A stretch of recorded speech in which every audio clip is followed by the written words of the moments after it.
Bimby Aquino susunod na nga ba sa yapak ng kanyang mga ninuno bilang isang magaling at maayos na leader ng bansa? Dumating na nga si Bimby Aquino sa kanilang museum sa Tarlac kung saan ipinagawa ito ng kanyang mga ninuno at doon ginanap ang prayer ng kanyang mami. Nagsama-sama ang kanilang mga loved ones and friends para sa kanilang prayer vigil para kay Mami Kris Aquino. Panoorin at kung hindi pa nakasubscribe, don't forget to click subscribe and hit the notification bell to keep you updated.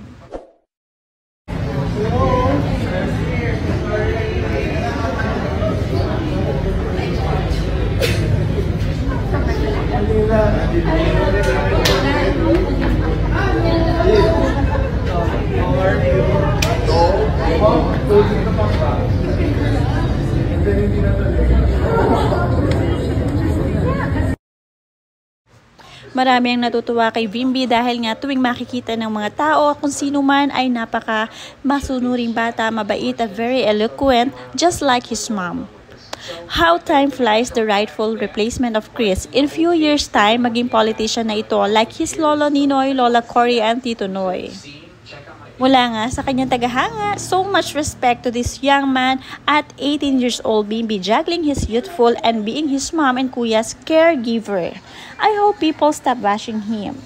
This young man has a kind heart. His gestures should never belittle him. He is amazing and raised well. Long live for Miss Kris, his boys needed her most.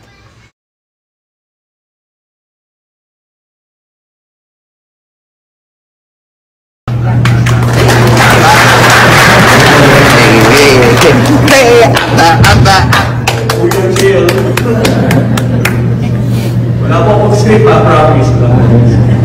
So, diretso po from that. First of all, I want to thank my tita Del for bringing my kuya all the way to Tarlac. Si Kuya Josh po is living with my tita Zelda lang po sa ibang bahay po. Kasama po niya mga cousins niya, si mama sa bahay na. Sabi nga, pag nag-graduate ito sa law at maging lawyer at tumakbo ng president at manalo, the most charismatic young president ang maging title niyan.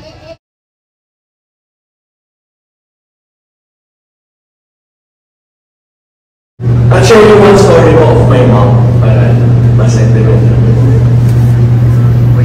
So, it was mga 2 a.m. Bakit? For me, it was the perfect day.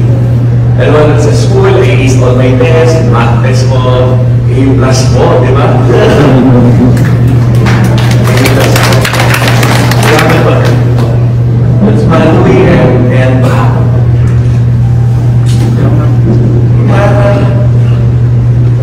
it was my brother sa gitna po, and my mom sa side.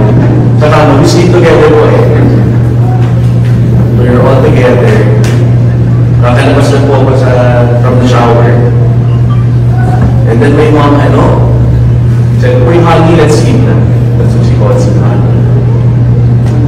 So, honey, let's sleep na. Let's sleep na. So,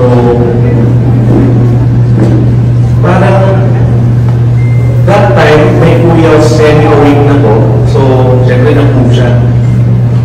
Tapos I sleep in the middle. Sa gitna po ako. So, sa side ko po si Kuya Josh and my mom sa right. So, Kuya said, "Good night, Bimby. Love you." Hinakat niya ako. And then, to my right, my mom kissed me on my forehead and said, "Good night, honey. I love you so much. Let's rest now." I'm tired.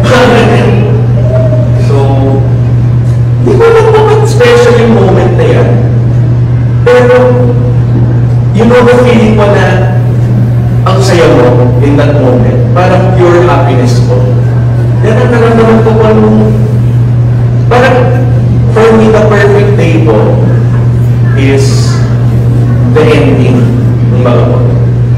Nagigiliwan nga si Bimby ng kanilang mga tagahanga at syempre ganun din ang kanyang tito Bambam Aquino. Bim and our Senator Bam Aquino in volunteer assembly and birthday party surprise yesterday. Sabi nga ni Bambam Aquino, "Thank you kay Ate Kris for raising such a thoughtful and kind young man. Masaya akong kasama kayo sa laban na ito." Marami rin ang natutuwa at sinasabi dito na yes for Bam Aquino. God bless the Aquino clan and thank you, Bim. I salute your mom, Chris, for raising a responsible, loving, decent, respectful, humble son, Josh and Bim. More blessings to you all. Always praying for Chris' full recovery. At dahil nga kay Bimbi, maraming yes to Bam Aquino. Dahil daw kay Bimbi ay iboboto nila itong si Bam Aquino. Go for the win, said Bam Aquino.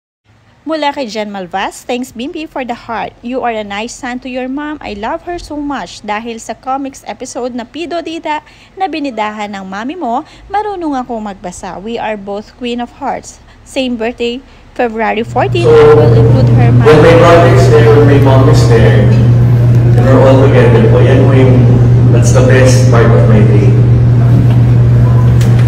So, I don't know, it's just a small story na. I know it might seem boring to you guys, pero super special yan yung yan sa akin. But, why am I saying this po? Kasi, through the trials and tribulations na nagdadaanan ni Mama, I realized one thing. Spend time with the people you love kasi